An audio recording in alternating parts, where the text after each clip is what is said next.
Hi, Hi po. Kumusta? ano po pangalan nyo?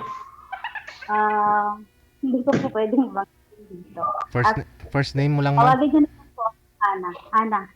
Ana Ana. po. Okay po. Ako po si Ronaldo. Nice to meet you here po. Yes po. Single mom po kayo? Opo. Bali, kasal po ako pero matagal na po kaming hiwalay. So, Mm, kasama na po yung asawa ko matagal na po. may anak po. Opo. Mm, ilan po? Dalawa po. Dami naman, dalawang po. Dalawa lang po. Joke lang. Ako po, isa anak ko. O, ilang taon na po pala kayo? 42. Oo, magkaedad tayo. 1982, right? Oh, 1982 ako, February 20. September. Hmm? September po. Hmm. Ilan po anak niya? Dalawa po. Isang Hmm. lalaki at isang babae. Pero nandito po ako, mag-share na po dito sa Kuala Lumpur. Saan ka po sa Pilipinas? Sa Palau.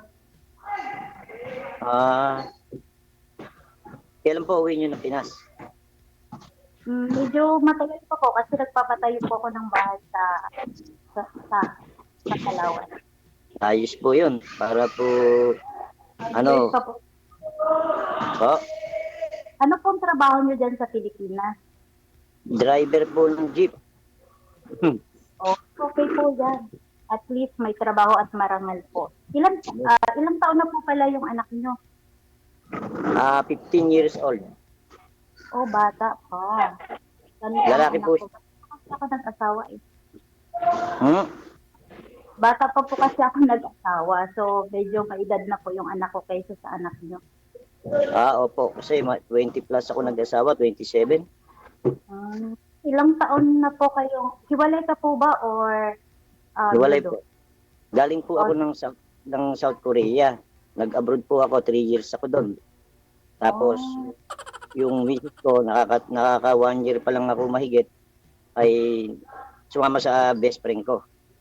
Ay, alam mo po natin. Ganun po talaga ang buhay. So, kailangan natin mag-move on, tanggapin kung ano yung mga nakaraan natin. So, focus po tayo sa anak at sa trabaho. Nagkaroon ka po ng girlfriend sa Pilipinas aside from your wife po. Nothing. Kasi po, focus ako sa goal ko bilang tatay at nanay. So, tapos meron pa akong isang goal na gusto kong matapos. Yung ako bilang as a pastor, kung hanggang ng buhay ko, naglilingkod ako sa Panginoon. Tama. Opo. So, ano po bang katangian mo sa isang babae?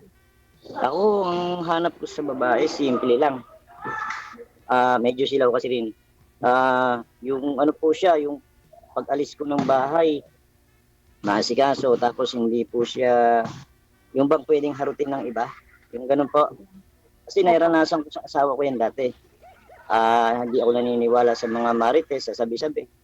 Pero may dating na po yung time na talagang umamin sila sa akin na nagkasama sila ng kumpare ko. So, iniwan po yung baby namin sa aking anak, sa aking nanay. Ayun. So, hindi ko po matanggap nung una. Bali 6 months po akong tulala. Hindi po kumakain sa abroad. Hindi na po pumapasok sa work. Dahil, ayun, wala nang gana sa lahat ng bagay. So, meron pong time na pumasok po yung Panginoon at binago po yung buhay ko. Bilang pastor, ay kasama ko yung anak ko naglilingkod. Siya ay isang music team sa isang Christian church. So, siya isang gitarista sa aming church. Kaya po, hindi na ako nakapanligaw. So, kinukulit ko nga po si DJ na matagal na akong nag-download ng Viber saka po ng Imo. Hindi pa ako na-schedule. Opo, hindi pa ako na-schedule. Ayun, nakulitan sa akin si DJ. So, in-schedule po ako, biglaan. So, humingi ako ng oras sa work na sabi ko sa aking kaibigan na siya muna pumasada dahil mayroon po akong schedule ngayon. So natutuwa ako tayo nagkatapat. Opo. Saka, Nice to meet you din po. saka alam niyo po, napakapalad din kasi maganda na kayo, mukha po kayong mabait pa. Trabaho ko po dito ay nag-aalaga po ako ng matanda. Bali, Oo, okay. 3 taon na po ako sa kanya. So, ayun. Okay. Opo. Okay po yan kasi po yan ay pinagpapaguran mo, marangal po yan. Kaya Opo, nga po. po, alam ko malayo mararating mo kaya po kayo nakarating diyan. Salamat po. So nag-half day lang ako kaya nga po ma-schedule lang ako. Natutuwa nga po ako. Napakaganda ng isang binibining kaharap ko ngayon. Gwapo Kahit rin saka po ang husband ko ngayon. Gwapo okay rin po. po. Minsan po, Gwapo rin po kayo. kaya ala naman pong ginawang, sa bagay po, alam ginawang hindi maganda ang Diyos. Lahat maganda. Opo nga. So ngayon po, so actually, hindi kung aking pangarap hindi lang po sa cellphone na maka-video call din kayo kung sino nakatapat ko. Kagaya niyo. Ano ninyo ay ako po'y seryoso. Sa edad ko naman siguro hindi na laro-laro lang to. Siyempre, Yes po.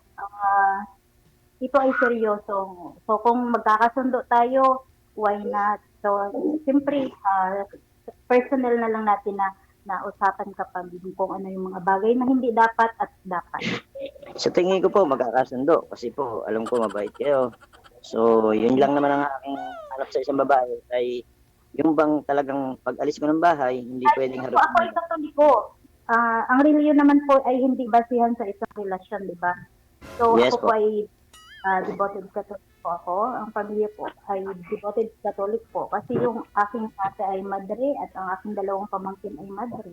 So kami po ay devoted Catholic po. Okay po yun. Actually po, ang lahat ng tao ay may kalayaan mamili kung saan niya dapat magsamba o maglingkod. Lahat naman po ng church ay tama. Kasi po, wala naman tinuturo ang simbahan na hindi maganda. Lahat po niyan, tinuturo magaganda. Opo. So, Bilang sa po, pag-uusap lang po yan. reliyon ay basihan sa ating kaligtasan. So yung topic po, So, bawal lang po pag-usapan yan dito. Yes po. Naging Sorry masaya po. po ako nang makilala po kita dito. First time ko po talagang sumali dito, JJ. At thankful po ako at mabait po yung nagiging kapartner dito. At gwapo naman po. Ganun po ba? Sige po, kung gusto niyo po ay i-add niyo ako sa Facebook upang lumawak po yung pagkakakilala natin. Ano lang po, Heart Me, paano po natin ma-communicate na mag-add po tayo sa Facebook, sa Messenger? I-add mo na lang po ako, Heart Me. Bawal po banggitin dito, ma'am. Tuloy-tuloy po yung pag-uusap ninyo sa off-cam. Tuloy-tuloy po yan kahit wala na po kayo sa live. Mamaya po. Yung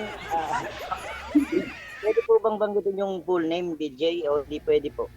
Kayo po, ano po ba instruction sa inyo ni manager kanina? Hindi ko po natatandaan. Meron kung bawal po yun, hindi na po sasabihin. Kayo po, pwede nyo naman banggitin. No problem.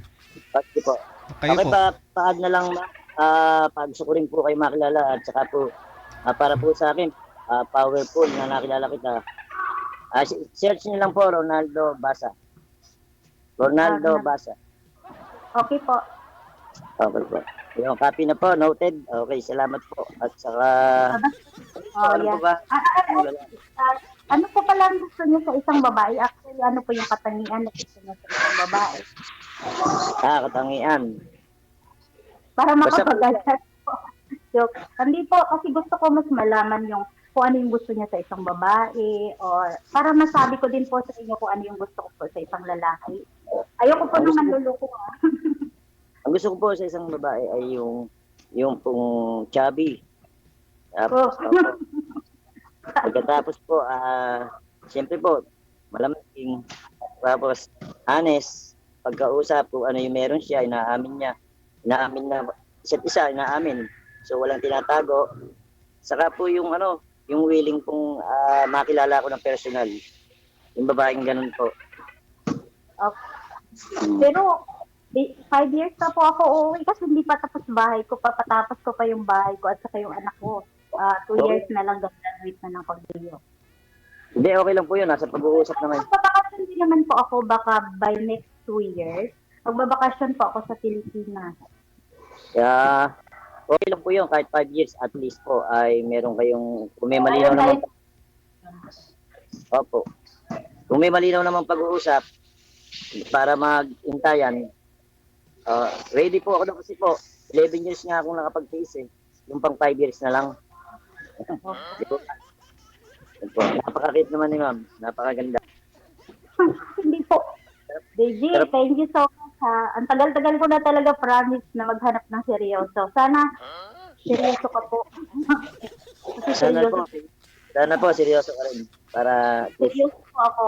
Yeah, seryoso po ako.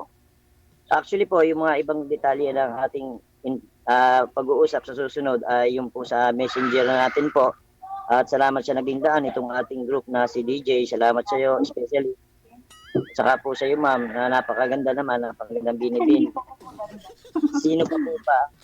Sino po ba ang lalaking hindi ibig sa isang binibining napakagandang kagaya niyo po?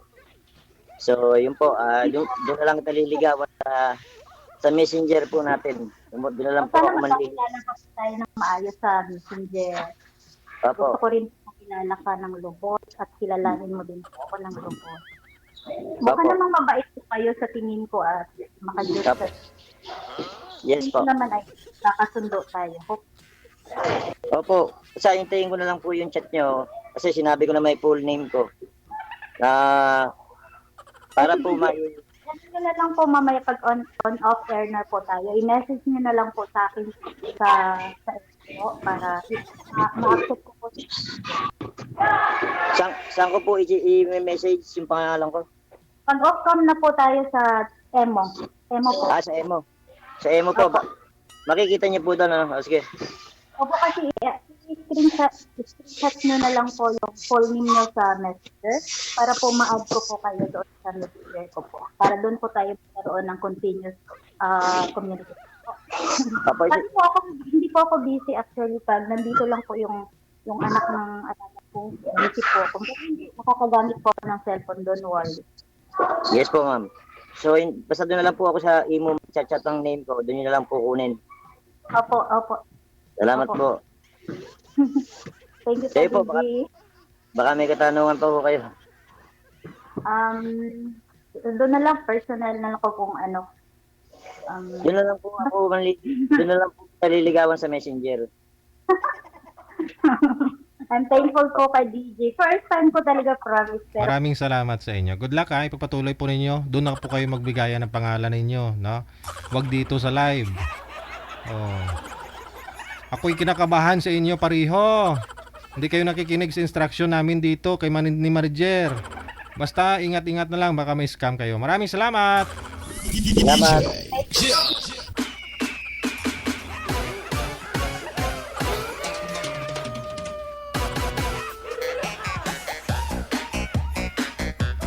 Hindi kami nagkulang ha. Paalala sa inyo. No, bago po kayo ma-air no, bago po kayo ma-live, no, instructionan po kayo ni manager anong dapat yung gagawin. No, dapat tinitik note. Kahit ano lang po ninyo, pakinggan lang po ninyo, madali. Wag na po ninyo itanong sa akin, pwede ba sabihin dito pangalan ko? Sinabi na po yan sa inyo ni manager, nakalagay din po yan sa rules ninyo, di ba? Namin na isinend sa inyo. Na inagrihan po ninyo. Di ba? Sinisindan namin kayo ng waiver, the same time reminders. Anong pwede nyong gawin? Anong bawal? Para hindi na po kayo magtanong pagdating sa live. Hindi po ninyo binabasa yun. Pagkatapos, ano po yan, in-explain po yan ng manager sa inyo bago kayo i-live, di ba? Kinakausapan niya kayo kung ano yung nilalaman ng ano natin.